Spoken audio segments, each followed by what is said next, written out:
What's up, YouTube family? Welcome back to another couch session. I'm Castell. I'm Jessica. And we're excited for you to be here again. Yes. You've come here for all things business, travel, and relationships. We're going to have a fun episode. I'm excited. I'm feeling good. Yes. Feeling the vibe. So let's go. You're feeling very summery today. I'm feeling very summery, you know? I love this. Bright colors, good vibes. We're going to kick it off right away, baby. Let's do it. In this episode of business. Oh, business. Listen. All right, let's go. I got some stats here. My favorite topic. Let me walk you guys through this. So big tech companies like Google and Microsoft are increasingly utilizing voluntary buyouts and retirement programs as a first step before implementing job cuts, which is proving to be a compelling strategy for maintaining employee morale. Now, here are some stats. Reports indicate the firm maintains approximately 125,000 workers domestically as of mid-year. The proposed voluntary separations are expected to impact 7% of the American staff, affecting nearly 8,700 and 500 people. So let's talk about it.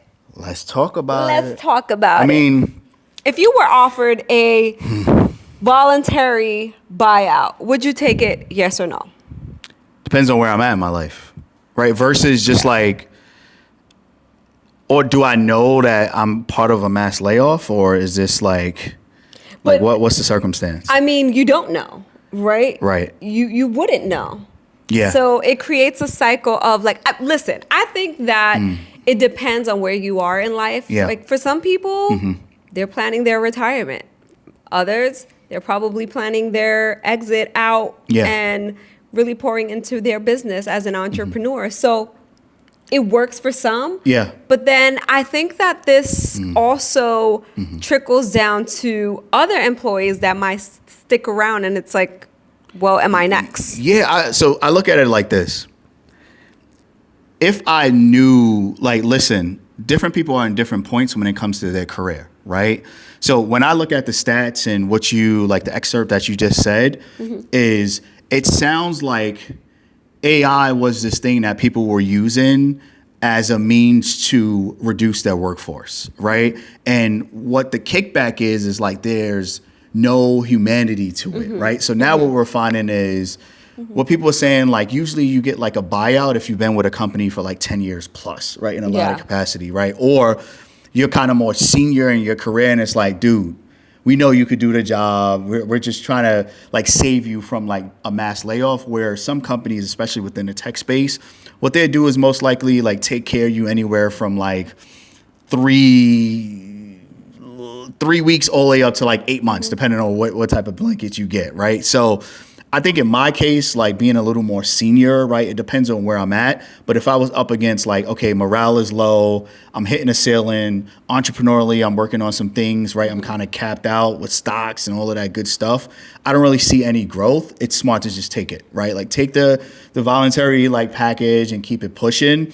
I think what this also does, it creates good buzz from like a business standpoint. Like, yo, I didn't just get like kicked out of the door because like AI said I was a bad performer with no proof, right? So I think that's the key when it comes to that. And when we're looking at companies with, especially within the tech space, there's a lot of kickback, right? There's a lot of injustices when it comes to like laying off people, because you got to think about their livelihood, right? Like you can't have somebody being paid high or mid 6 figures incomes, and then you're just like, oh, you're a low performer, right? So I think this is just kickback from AI, kickback from like bad furlough or layoff practices, and it's like, yo, just take the blanket, like you're gonna be out of here in the next 6 months anyway. So hopefully we're in good graces and you keep it pushing. You might come back and boomerang back to our company, or use this to springboard the next chapter of your life. So it really depends on where I'm at in my career, but usually just like take it if you know you on a chopping block anyway. So it makes sense. I think it's also a blessing, right? Like it's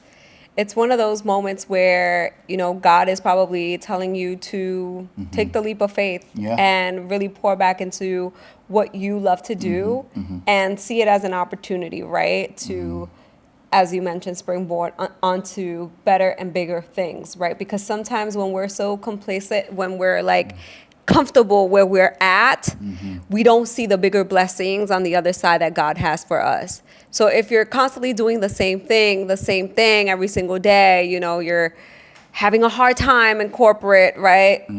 And I'm specifically talking to all of my Black people out there. I know these are trying times. It's very difficult. I get it. I know it. However, the grass is greener on the other side. Absolutely.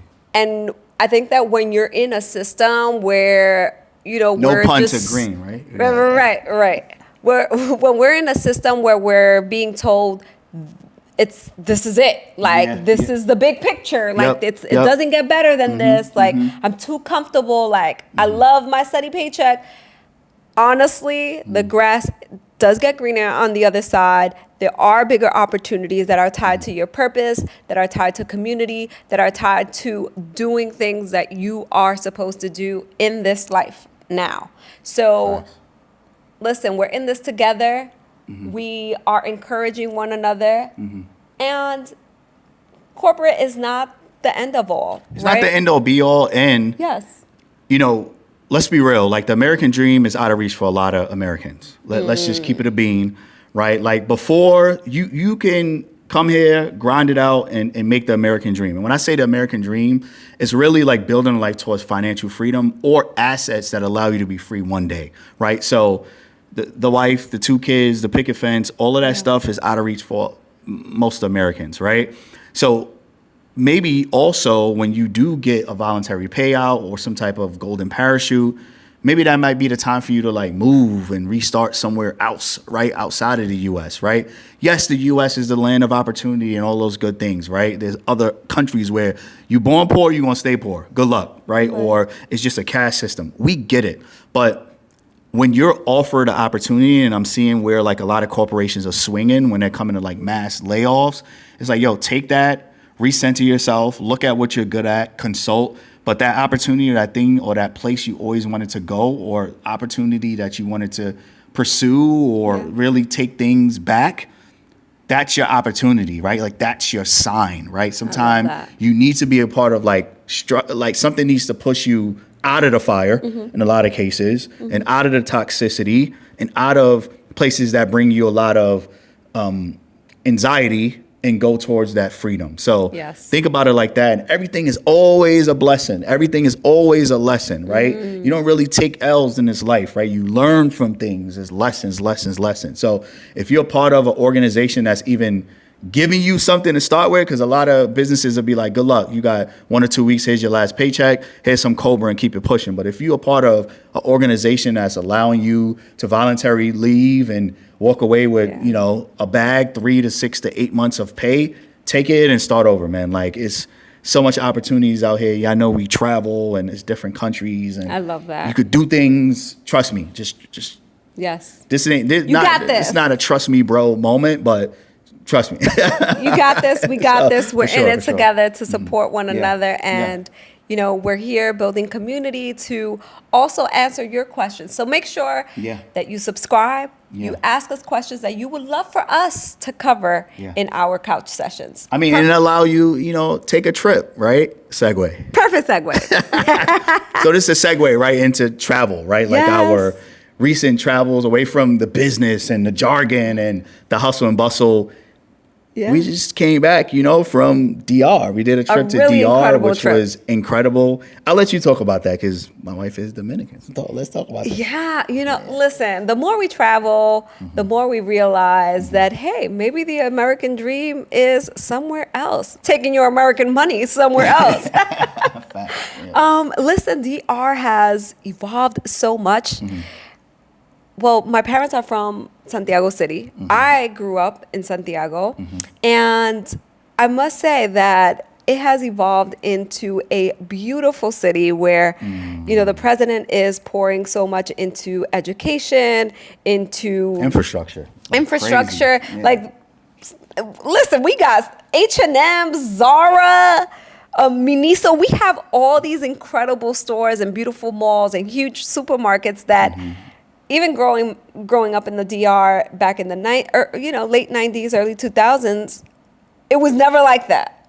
it was never like how it is now. And I'm just so amazed of how much the country has evolved into this this beautiful, progressive atmosphere that you get to experience. This is my 5th time there, right? And what I would say, and going back to opportunity, and when you're offered something that may shake up your world a little bit, but financially you come out on top, is like, take a trip and see how things operate in different places, right? DR might not be the island for you, but there are different pockets in this world where the first time you go there, it's like, nah, I'm good. And then the 5th time, you're like, I can see my life here, right? Yeah. So I think our DR trip was great. Like, we did multiple provinces. Yeah, we went to Puerto Plata. We stood there. Montecristi. We went to Montecristi.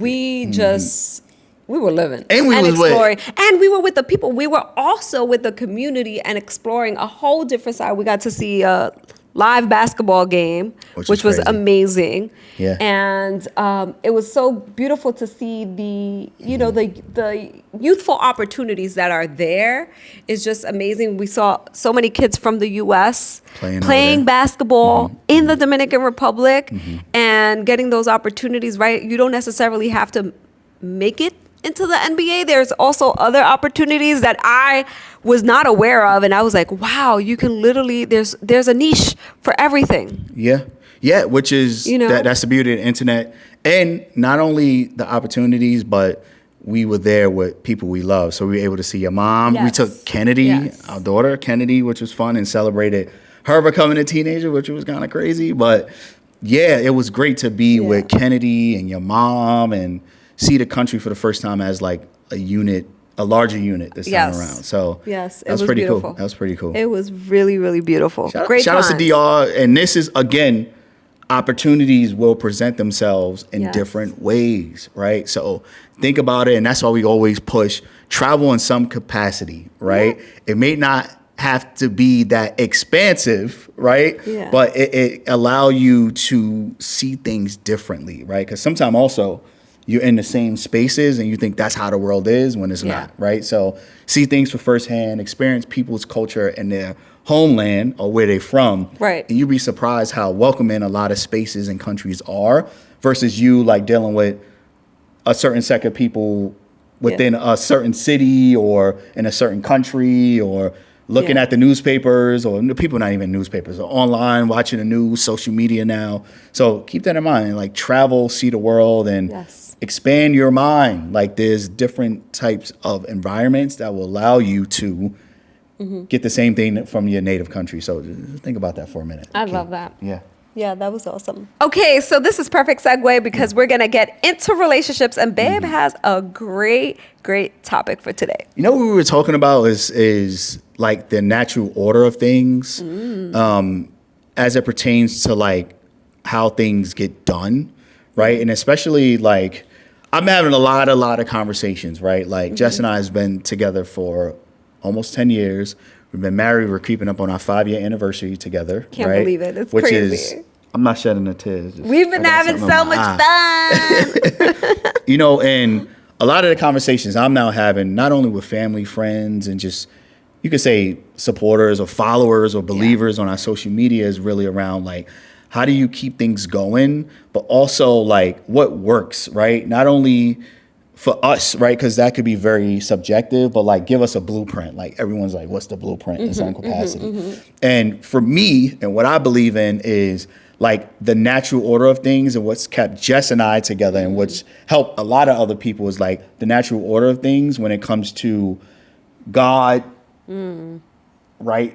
The marriage and kids, right? And after the kids, which is your household, right, is really like the community. So I think something that helps us keep it going is like having a faithful source and something we believe in, right? It don't matter, like religions differ, but just understanding that there's a source and power, God or whatever you believe in that's bigger than you as a person that guides you, right? Because we think we know it all and we don't, right? And sometimes our path is ordained and divine, right? So keeping that in mind. So God, number one. Number two is like the marriage, right?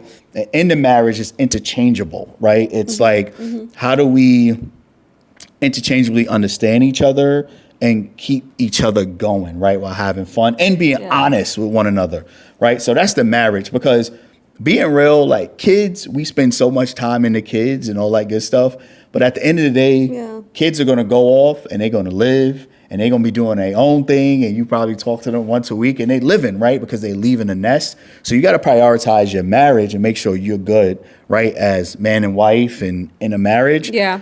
And then focus on the kids, right? Because the kids can kind of know when the marriage ain't good and then it's just detrimental from there, right? Right. So focus on God, faith, the marriage, the unit, then the kids, because if you good, the kids is good. I love and then that. when your house is in order, you focus on the community, you focus on outward, right? So that's the natural order of things when I believe in it and how, we've kept our marriage going and kind of what keeps me grounded and how I operate and want to build my family is around that, right? What type of faith? You believe in something, read up on it and learn your truth within it. Focus on a marriage, we good. The kids is good because we're a unit, right? We're not out here scrambling. And then we focus on supporting the community and people around us and really investing in the community. So I love that you mentioned that. Natural order of things. Listen, you covered it perfectly. And I think that, God is the foundation of our marriage. And I told you that at the very beginning. Like, listen, we need God in all things, especially to be able to go through, the ups and downs that we go through as human beings in life. You need a greater power. You need source. For me, that source is Jesus Christ. And I truly believe that when you have faith, right, within your marriage, within all things that you do, everything else will fall through, everything else will align. And I was telling you the other day, I was like, marriage is a miracle. Marriage, not everyone gets the opportunity to experience marriage. Marriage is a miracle, That's right? a bar. Marriage is a miracle. Marriage is a miracle. It is a blessing from God to unite two human beings together to do greater things in life. And when you look at marriage in that way, you truly believe that God is good, right? Because God chose me for you. God chose you for me. That is such a beautiful blessing that I don't take. God knew lightly. she was going to be on my body. No, but all praises to God. We're so thankful that you guys are here watching and connected. Like, we truly appreciate you guys. You guys have gotten us to almost 20K 20K subscribers is crazy. Like, that is wherever you are, shout outs to you. Like, yes, we see it in the stats, yes. right? So it's interesting. Like, it's concentrated in the United States. Yes, but we got a lot of European. We are just so thankful. Shout outs to the European viewers, yes. subscribers. We got a lot of like Asian, East Asian, like shout outs to, we spent a lot of time in Hong Kong, Vietnam, Japan. So shout outs to everybody that's showing love. And we really appreciate you guys. That's dope. Without you guys, this wouldn't be possible. We want to connect more with you all. We want to build community with you all. And we want to share light and positivity into the world. And also inspire you guys that you can do it young, you can get married, you can be successful together. That's a fact. You don't have to wait until later on. God's timing is the best timing. However, we want to show that with unity and with love, all things are possible. Amen. I mean, we could close out on that. That was fire. So yeah. Like, comment, subscribe. We love you. See you in the next episode. Guys. Peace. 20K Later. subscribers. Appreciate you guys. Later.